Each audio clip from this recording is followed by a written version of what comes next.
আমরা সবাই কথা বলি, হাসি, কিন্তু সবাই সব কথা বলতে পারে না। কিছু মানুষ থাকে যারা অন্যদের হাসাতে হাসাতে নিজের কান্নাটা লুকিয়ে ফেলে। সবাই ভাবে সে খুব শক্ত, কিন্তু কেউ জানে না প্রতিদিন সে কতটা ভেঙে পড়ে। কিছু কষ্ট আছে যা কাউকে বোঝানো যায় না, কারণ বোঝাতে গেলেই চোখ ভিজে আসে, গলা ধরে যায়, শব্দ হারিয়ে যায়। আমরা শিখে গেছি আমি ভালো আছি বলতে, কারণ সবাই কষ্ট শুনতে পারে না, আর কেউ কেউ বিশ্বাসও করে না। রাত হলেই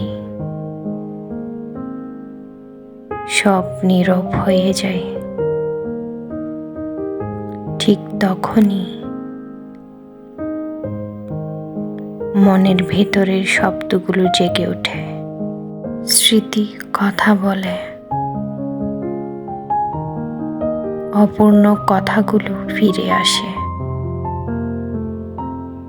যাদের পাশে থাকার কথা ছিল তারা আর পাশে নেই।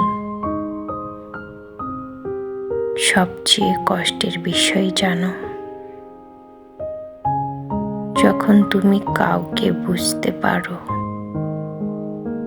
কিন্তু কেউ তোমাকে বুঝতে চায় না, তবুও আমরা বেঁচে থাকি, কারণ আমাদের বাঁচতে হয়। হয়তো পরিবারের জন্য, হয়তো সন্তানের জন্য, হয়তো শুধু এই আশায় একদিন কেউ আমাদের অনুভূতিগুলো বুঝবে। যদি তুমি এই কথাগুলো শুনে নিজেকে খুঁজে পাও, জেনে রেখো তুমি একা নও। তোমার অনুভূতি মূল্যবান, তোমার নীরব কষ্ট সত্য। এই ভয়েসটা শুধু তোমার জন্য, কারণ কিছু অনুভূতি শুধু ভয়েসে বেঁচে থাকে।